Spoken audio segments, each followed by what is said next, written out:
अस्सलाम वालेकुम। तुसां दे पे सारा YouTube channel KB Cholistan TV। मैं हाँ मुनीर अहमद बुराना।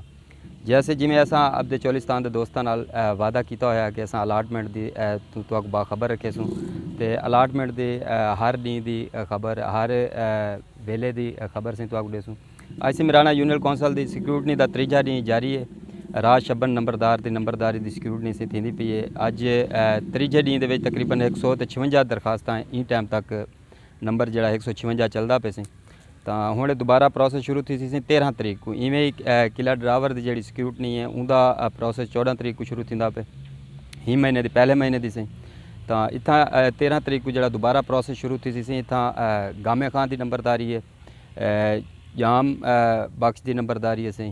उनके बाद आलम डाह की नंबरदारी है, इवें नथा कुलियार की नंबरदारी है सी चाकोड़ा की। तो बियाँ भी जोड़े नंबरदार ने चन्नड़ पीर का शेड्यूल जोड़ा वो भी जारी थी गए। तो दोस्तों मेहरबानी तुहारी कि तुसां इतना मुहब्बत करेंदे वे सारे चैनल को तुसां सब्सक्राइब करेंदे वे। तो तमाम उन्होंने दोस्तों का शुक्रिया सी। तो मजीद तो मैं दसेंदा जुलसा कि जेडे दोस्तों ने सिक्योरिटी करावनी है जिन्होंने हाली पेश थीवने AC सबान दे या सिक्योरिटी का तरीकाकार क्या है। तो मेरे कने काफ़ी दोस्तों ने कॉलां की और पूछे कि क्या तरीकाकार है सिक्योरिटी का।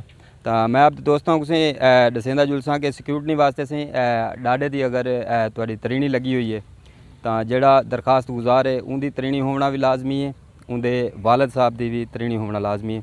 जोड़ा इतना इशू चलता पे ही चीज़ का कुछ दोस्तों ने इतराज़ भी किया क्योंकि नोटिफिकेशन जोड़ा है उनके तो बरअक्स है कि नोटिफिकेशन के अबाओ जदाद की तरीणी का लिखा गया। तो इतना जोड़ा दरखास्त गुजार है उनकी तरीणी भी तलब की वेंदी पई है। तो तरीणी वो तलब की वेंदी पई सी फ्रैश 18 19 या 19 20 मेरे ख्याल नाल काबिले कबूल कहनी क्योंकि 19 के दरखास्तां कीतियां गई। तो 20 की तरीणी जी मेरी जी अपनी ज़ाती तरीणी सही वो है 18 19 की तो 16 17 की। तो अलहमदुल्ला से मेरे को ओके तो कर दिता गया। तो उम्मीद करना सारे दोस्त ही ओके थी सन। तो फिलहाल असा तो अगू के जोड़े मनाजर वो भी दिखे ने ये सामने देख सो कि सिक्योरिटी का अमल जोड़ा तेज़ी के नाल जारी है सारी है। तो इतनी धुंध होने के बावजूद इतनी सर्दी होने के बावजूद इतना चोलिस्तान के चीज़ का वाकई क्रैडिट वेंदे सी AC साहबान को और सारे जोड़े सरकारी अमला इतना तशरीफ़ घेंदे आते सी। तो बहु मुश्किल मरला है। तो उम्मीद करें असी असा कि इंशाअल्लाह ये खैरोफियत के नाल प्रोसेस मुकम्मल थी सी सिक्योरिटी का। तो जोड़े साढ़े गरीब चोलिस्तानी हैं उन्होंने को ज़मीन मिल सन।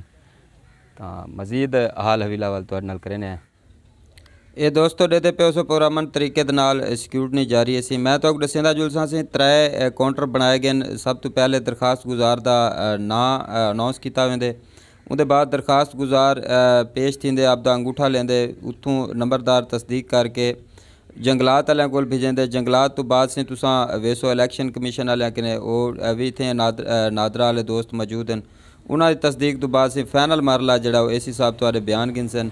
बयान गिनण तो बाद जनाब वो तो अकेसन से हुण तो इजाज़त है तुहाडी दरखास्त जमा थी गई है। या दोस्तों सारे मनाजर असां तो दिखा दिते। तो मेहरबानी करे सो सारे चैनल को सब्सक्राइब करे सो, वीडियो को ज़्यादा से ज़्यादा शेयर करे सो। तुहाडे मुहब्बतां दा शुक्रिया। इजाज़त दे सो। अल्लाह हाफिज़।